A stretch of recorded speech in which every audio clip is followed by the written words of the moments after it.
Guys, my name is Kimberly Graham. I'm your money mastery coach, and I'm going to talk to you guys today about ecosystems. So here's the thing that's important to know about your business and your home ecosystem. Most people have their home and their business ecosystem, or they both their home and their business, and they're all intertwined. So when it's time for your business, and I'm going to show it with a nice little briefcase here. When your business is making money, you're going, oh my gosh, I have to pay for groceries, and it goes over here. And then when it's time for a bill to come through your business, you're like, oh shoot, let me move it over here. And then it goes back and forth, back and forth, back and forth. Stop that right now. This is not an ecosystem.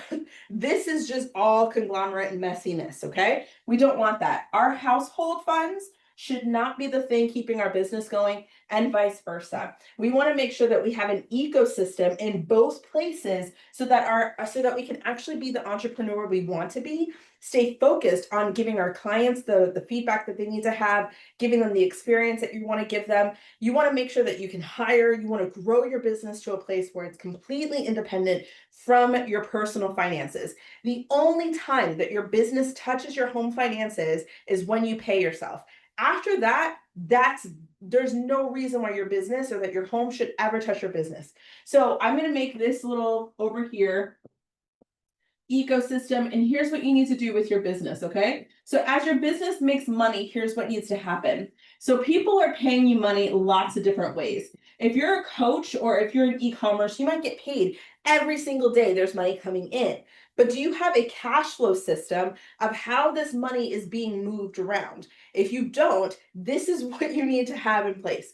First of all, you need to have a main bank account. And I'm sure most people have this main bank account. But here's something else. You got to make sure you have a bank account that understands that you need to have low interest, right? So you don't want to have to pay money or have minimum payments or any of that on this bank account. This needs to be a free bank account, okay? Because you want your money to be working for you, especially at the beginning. But even if you're established, you want to make sure you have a bank account that has your best interests at heart and has the ability to open several bank accounts without paying for them.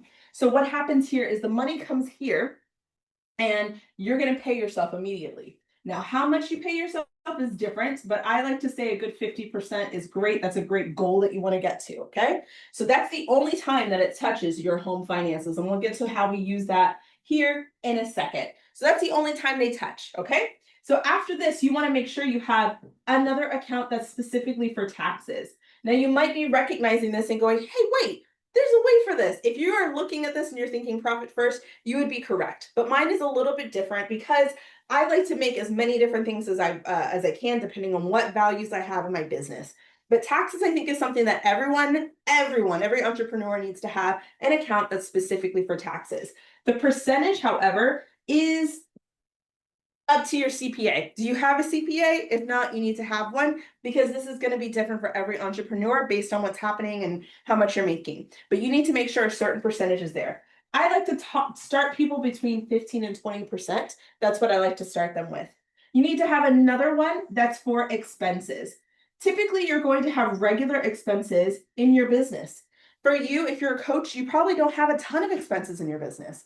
But if you can start to put money aside for your expenses, here's what's going to happen. If we're in this process, you bring in $1,000, $500 goes to your household, 15% goes to your tax, the rest goes to your operating expenses.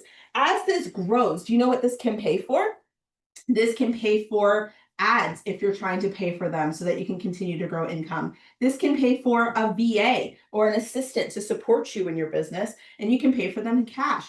This can pay for further coaching and other things that you can pay in cash. This gives you a pulse as to how much your business or how well your business is doing and whether it's ready to pay for something else to help your business grow. If this is not where you want it to be, then that's a problem. If you're taking money from here and just going, oh, there's like $6,000 in there, sure, I can buy a coach. That's going to be the reason why it's hard for you to pay yourself consistently. When we have this cash flow ecosystem going in our business, we're able to say, I pay myself, I put money aside for my future taxes, I put money aside for my personal, I put money aside for my expenses. So ads, my VA, my coach, even things like debt payoff. If I'm trying to pay off a credit card or if I'm trying to save, this is where this comes from. Now, you could open other bank accounts that could be used for different things, but this is the basic ecosystem you need to make sure you have. Imagine this. If you have this expense account built to a certain point, let's just say there's $3,000 in there because you've been really diligent about taking that money and putting it into these places. You're now able to pay for your expenses a month, 2 months, 3 months in advance. That is insurance in your business. So that way you're not worrying about, oh no, this month is a lower month. I need to take 2 weeks off. There's something happening in my life or in my family, and I need to focus more on my family instead of my business. And I still need to pay for all of these things. Guess what? Because you have this saved up, it's easy for you to keep business flowing, to work with your clients and give them the best experience, to still make money and not feel overwhelmed by it. So you can focus more on your household. So let's talk about this 50% that you're paying yourself. How often you pay yourself is up to you, but you need to be paying yourself consistently. In your home finances, there is a bank account, typically 2 bank accounts. This is going to go to, there's a savings account, your emergency fund, I should say, and then your regular bills. Okay, so this 50% that you paid yourself is actually going to go over here to a main bank account, but we're not going to start there. Okay, we're not going to stop there. I'm actually going to make this a little bit bigger. We're going to have it go over here because I'm going to need this space. So what you're going to do is you're going to have the money go to bills here, but you're also going to be able to put some of this into savings. How much is up to you, right? But not only our emergency fund, we're also going to make sure that we put some money aside for the unknown knowns. Okay, so the unknown knowns. What does that look like? It looks like my auto fund, my car, my tires, my oil changes. Those are not surprises. Let's put money aside for that. Your tuition for your kids. It's not a surprise. Let's put money aside for that. Your shopping, the things that you choose to do for Christmas, gifts, all that stuff. Let's put money aside for that. Let's put money aside for things that are like other things, like that car you want to buy, that car payment, any of that, right? So we're going to put money aside in those unknown knowns, property taxes. All of that's going to come from here. This can all be a separate bank account. It's up to you how you organize it. But when that 50% goes over here, your bills are always paid for because you know them ahead of time. Your savings, once your e-fund is done and you're finished with your e-fund and you're like, I have 3 to 6 months of expenses in there, guess what? We don't need to worry about putting more money in there because it's in a high yield savings account that's making at least 3 to 4%. If you're not making 3 to 4% in your interest in your savings account, you're doing it wrong. So you're going to have a lot more money here. That means that money can keep growing and growing and growing. And guess what? We're not touching it because what emergency are you going to need to have that you're going to need to touch into this? Oh, wait. The emergency is I lost my job. I'm sick, maternity leave, whatever. And even maternity leave, you could say that's not an emergency. That's something you know is going to happen. But if something crazy is happening, that's when we're tapping into this. Other than that, guess what? Anything that you can think of that surprises you in finances, you've already created a plan for. So it's easy for you to focus on paying off debt. It's easy for you to invest. It's easy for you to say yes to that vacation. It's easy for you to save for that vacation. What was that other thing that I just said? That I was like, wow, that was really good. Easy for you to invest. That was the word that I said. It's easy for you to invest. This is how people consistently put money into the stock market and they're able to get to millions and millions in a short amount of time because they make sure that this is something that's happening on repeat as a bill. But you can't do that if you're confused about saving, if you're confused and all of these unknown knowns keep stopping you. You definitely can't do it if you're constantly going back and forth, moving money back and forth and saying, I'll pay it back, but then you never do, right?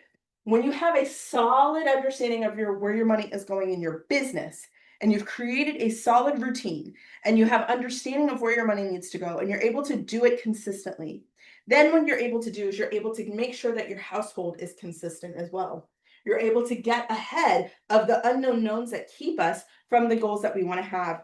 Furthermore, when you start to understand exactly how much your business needs to bring in, guess what? You're not in hustle anymore. So if you decided later on down the road that you want to work less, maybe with less clients, you don't have to feel guilty or feel like you're not in the rat race or you're not doing something anymore. You're fine because you know the exact amount that you need to bring home to make sure that your ecosystem is working. And you don't have to work a dime more than that if you don't want to. That's the beauty of understanding the ecosystem in your finances. When you're able to have a solid ecosystem, a solid routine with your home and your business, you're able to feel more empowered to make decisions in your home, in your business, in your future. This is where it begins. Not hiring a CPA, not hiring your financial advisor. Those are great people to have. But until you have this down, those two people, those two amazing people who are going to help you with the growth of your business and the growth of your assets, this is always going to happen first. That's how you keep that going sustainably. If you'd like to have more information about this, please let me know.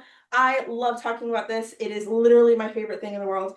If you have more questions, please DM me. I'm an open book. I want to be able to see you succeed. I've helped my clients put more than $1 million back into their goals so that they have an ecosystem that matters to them where they actually feel empowered with their money instead of scared, instead of, overwhelmed.